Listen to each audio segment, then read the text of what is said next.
કલ્પના કરો, રાતે હોળિકા દહનની અગ્નિ પ્રગટાઈ, બુરાઈ ભસ્મ થઈ ગઈ અને સવાર થતાં જ સમગ્ર વાતાવરણ રંગોથી ઝળહળી ઉઠ્યું. ધૂળેટીનો સીધો સંબંધ હોળિકા દહન સાથે જોડાયેલો છે. જ્યારે ભક્ત પ્રહલાદની અડગ ભક્તિ સામે અહંકારનો પરાજય થયો, ત્યારે લોકોએ ખુશીમાં એકબીજાને રંગ લગાવીને ઉજવણી કરી. આ દિવસ એ સત્યના વિજયનો પ્રતીક છે. ધૂળેટી એટલે આનંદનો વિસ્ફોટ, બુરાઈના અંત પછી પ્રેમ અને ભક્તિનો ઉત્સવ.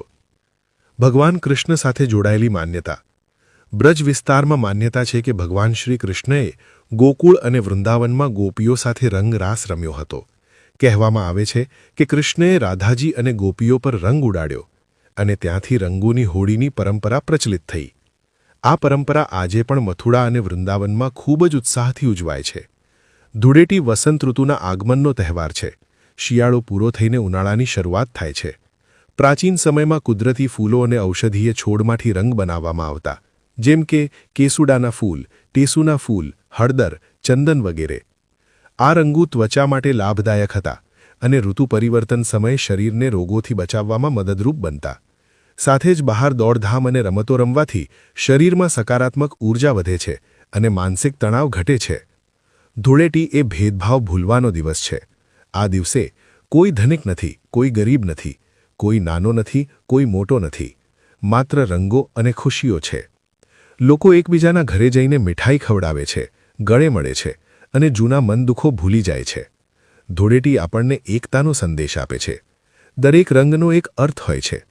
લાલ પ્રેમ અને ઊર્જા, પીળો આનંદ અને આશા, લીલો સમૃદ્ધિ અને નવી શરૂઆત, વાદળી શાંતિ અને વિશ્વાસ.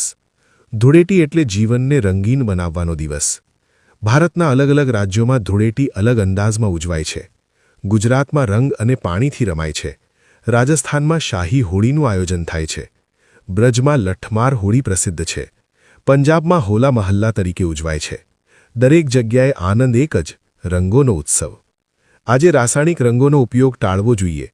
હંમેશા હર્બલ અને કુદરતી રંગો વાપરવા જોઈએ. પાણીનો બગાડ ન કરવો જોઈએ. ધૂળેટીનો સાચો અર્થ છે પ્રેમ, સ્નેહ અને ખુશીઓ વહેંચવી. મિત્રો, ધૂળેટી માત્ર રંગોનો તહેવાર નથી, તે છે સત્યનો વિજય, પ્રેમનો ઉત્સવ અને એકતાનો સંદેશ. તો આ ધૂળેટી પર મનના બધા દ્વેષ અને અહંકારને દૂર કરીને પ્રેમ અને મિત્રતાના રંગોથી જીવન રંગીન બનાવો. જો તમને આવી જ પૌરાણિક અને સાંસ્કૃતિક જાણકારી ગમે તો વિડિયો લાઇક કરો, શેર કરો અને અમારી યુટ્યુબ ચેનલ અમર ઇતિહાસને સબસ્ક્રાઇબ કરવાનું ભૂલશો નહીં. હેપી ધૂળેટી. જય શ્રી કૃષ્ણ.